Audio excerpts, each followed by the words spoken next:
नमस्कार दोस्तों, the real story में आपका स्वागत है। आज हम बात करेंगे मध्य प्रदेश के उस काले अध्याय की जहां भ्रष्टाचार ने सरकारी नौकरशाही को खोखला कर दिया है। हाल ही में लोकायुक्त पुलिस ने पीडब्ल्यूडी के एक रिटायर्ड अफसर के ठिकानों, जिसमें रिजॉर्ट्स भी शामिल हैं, वहां छापेमारी करके करीब 60 करोड़ की अवैध संपत्ति का खुलासा किया था। अब एक हफ्ता भी नहीं हुआ कि फिर से लोकायुक्त की टीम ने एक रिटायर्ड आबकारी अधिकारी के ठिकानों पर धावा बोल दिया और करोड़ों की काली कमाई उजागर की। इस अधिकारी का नाम है धर्मेंद्र सिंह भदौरिया। ये छापे इंदौर और ग्वालियर में 7 ठिकानों पर चले, जहां चौंकाने वाले खुलासे हुए हैं। अनुपातहीन संपत्ति का अनुमान अब 18 करोड़ 59 लाख रुपए तक पहुंच गया है, जो उनकी वैध आय से 829% ज्यादा। उनके पूरे सेवा काल में सिर्फ 2 करोड़ का वेतन मिला, लेकिन रिकवर हुई संपत्ति 18.59 करोड़। क्या ये सिर्फ एक व्यक्ति की कहानी है या मध्य प्रदेश के आबकारी विभाग में व्याप्त भ्रष्टाचार का आईना? और सबसे बड़ा सवाल, इतनी बड़ी रकम जब्त होने के बाद भी भदौरिया को क्यों गिरफ्तार नहीं किया गया?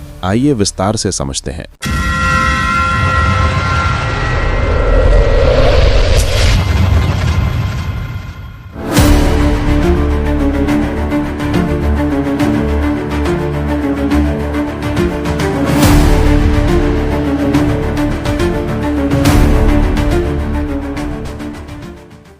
अक्टूबर 2025 बुधवार को सुबह होते ही लोकायुक्त की टीमें हरकत में आ गईं। इंदौर में Kailash Kunj, business sky park, Malwa county township सहित 7 जगहों पर और ग्वालियर के इंद्रमणि नगर स्थित घर पर सर्चिंग शुरू हो गई। ये कार्रवाई अनुपातहीन संपत्ति की शिकायत पर आधारित थी। लोकायुक्त डीएसपी सुनील तालान ने बताया कि भदौरिया परिवार की संपत्तियां उनकी ज्ञात आय से कहीं ज्यादा हैं। सर्चिंग में मिली बेतहाशा कमाई के सबूत 1 करोड़ 13 लाख रुपए कैश, 5000 यूरो, 5.48 करोड़ का सोना जिसमें है 4.22 किलोग्राम बार्स और ज्वेलरी, 7.13 किलोग्राम की 8 लाख की चांदी और महंगी साड़ियां, वॉचेस, परफ्यूम्स, फर्नीचर। कुल संपत्ति का मूल्यांकन 18.59 करोड़ रुपए पहुंच गया। इसमें चल अचल संपत्तियां शामिल हैं। लेकिन ये तो बस शुरुआत है, जांच जारी है और इटावा यानी उत्तर प्रदेश में भी संपत्तियां मिली हैं। सबसे चौंकाने वाला खुलासा तो इंदौर के मालवा काउंटी टाउनशिप में प्लॉट नंबर C35 पर चल रहे निर्माण से जुड़ा है।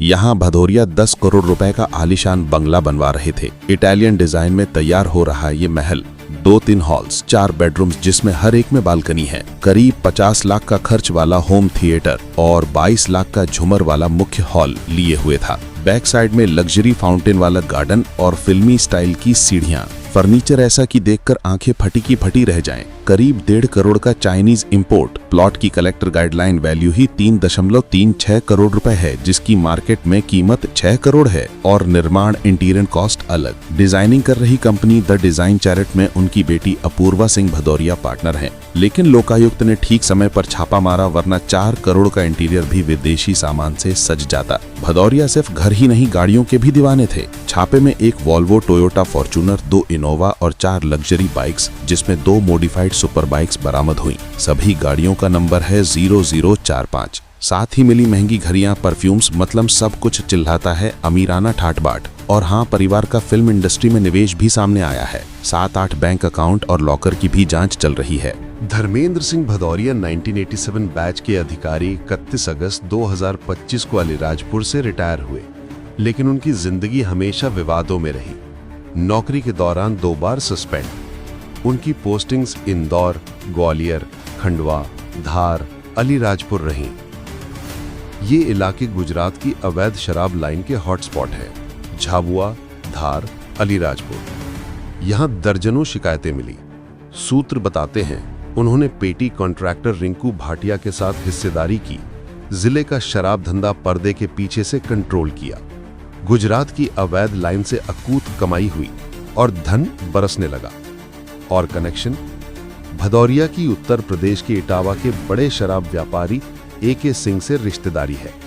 लोकायुक्त पुलिस अब यूपी कनेक्शन की जांच कर रही है। दोस्तों, ये छापा सिर्फ भदौरिया की कहानी नहीं, बल्कि मध्य प्रदेश के आबकारी विभाग की सड़ंद को उजागर करता है। अवैध शराब का कारोबार, पेटी कॉन्ट्रैक्ट्स और सरकारी अमले का गठजोड़, ये तो पुरानी बीमारी है। याद कीजिए, 2018 में भी एक आबकारी अधिकारी पर 1 करोड़ कैश और प्रॉपर्टीज बरामद हुई थी। हाल ही में 2024 में एक पूर्व कांस्टेबल के पास 8 करोड़ की संपत्ति मिली। लेकिन सबसे बड़ा सवाल, क्यों नहीं गिरफ्तार होते ऐसे भ्रष्ट अधिकारी? भदौरिया पर 829% अनुपातहीन संपत्ति साबित हो गई। 18.59 करोड़ जब्त, फिर भी उन्हें गिरफ्तार नहीं किया गया। दरअसल सामान्य धाराओं में भ्रष्टाचार के केस गैर जमानती होते हैं। भ्रष्टाचार निवारण एक्ट 2018 की धारा 13(1)(b) और 13(2) आय से अधिक संपत्ति में 3 से 7 साल या 4 से 10 साल सजा का प्रावधान है। धारा 7(a) में रिश्वत के आरोप पर 1 से 7 साल तक की सजा है, लेकिन लोकायुक्त और EOW गिरफ्तारी से बचते हैं। क्यों? पहली वजह, BNS या भ्रष्टाचार एक्ट के तहत गिरफ्तारी के बाद तय समय में चालान पेश करना जरूरी। 7 साल सजा वाले मामलों में 60 दिन, गंभीर में 90 दिन। अगर समय पर ना हो तो आरोपी को राहत। दूसरी बड़ी समस्या है अभियोजन की मंजूरी। अधिकारियों के खिलाफ केस के लिए मध्य प्रदेश शासन से अनुमति लेनी पड़ती है, जो महीनों या सालों लग जाते हैं। बिना मंजूरी के चालान नहीं होता और तब तक आरोपी जमानत पर बाहर निकल जाता है। तीसरी वजह, जांच में देरी। Recording, valuation, cross check, lab overload, इनकी वजह से देर होना सामान्य माना जाता है। उदाहरण के लिए 8 अक्टूबर 2025 को लोकायुक्त ने PWD के पूर्व चीफ इंजीनियर GP मेहरा पर छापा मारा। करोड़ों की संपत्ति और कैश बरामद किए, लेकिन आरोपी को छोड़ दिया। इसी तरह पूर्व आबकारी अधिकारी आलोक खरे या परिवहन कांस्टेबल सौरभ शर्मा गिरफ्तार हुए, लेकिन चालान देरी से जमानत मिल गई। ईडी ने मनी लॉन्ड्रिंग जोड़ा तो सौरभ को जमानत ना मिल सकी, वरना वो कभी का गायब हो जाता। CBI क्यों गिरफ्तार करती है? वे तुरंत एक्शन लेती है, जैसे नर्सिंग घोटाले में अपने अधिकारियों को पकड़ा, लेकिन फिर भी देरी पर हाई कोर्ट ने फटकार लगाई। कई को जमानत मिल गई। रावतपुरा धाम मेडिकल घोटाले में 30+ आरोपी, जैसे इंडेक्स मेडिकल के सुरेश भदौरिया, इंदौर के KP सिंह, लेकिन जांच पूरी होने तक गिरफ्तारी नहीं। असल में गिरफ्तारी के बाद आरोपी जमानत के लिए कोर्ट जाता है, एजेंसी को जवाब देना पड़ता है, इसलिए वे बचना चाहते हैं। क्या सरकार की जीरो टॉलरेंस नीति कागजी है? क्या लोकायुक्त को और पावर मिलनी चाहिए? क्या CBI को शामिल किया जाए? और सबसे बड़ा सवाल, मध्य प्रदेश के आम नागरिक का पैसा कहां जा रहा है? ये भ्रष्टाचार राज्य की छवि को धूमिल कर रहा है। समय है सख्त कार्रवाई का। लोकायुक्त ने केस दर्ज कर लिया है। आगे बैंक डिटेल्स, फिल्म इन्वेस्टमेंट्स और UP प्रॉपर्टीज की जांच होगी, लेकिन क्या न्याय होगा? दर्शकों, आपकी राय क्या है? कमेंट्स में बताएं। भ्रष्टाचार के खिलाफ आवाज उठाएं। अगर आपके पास ऐसी कोई जानकारी है तो लोकायुक्त को रिपोर्ट करें। सब्सक्राइब करें, लाइक करें, शेयर करें, ताकि सच्चाई सबके सामने आए। धन्यवाद। जय हिंद।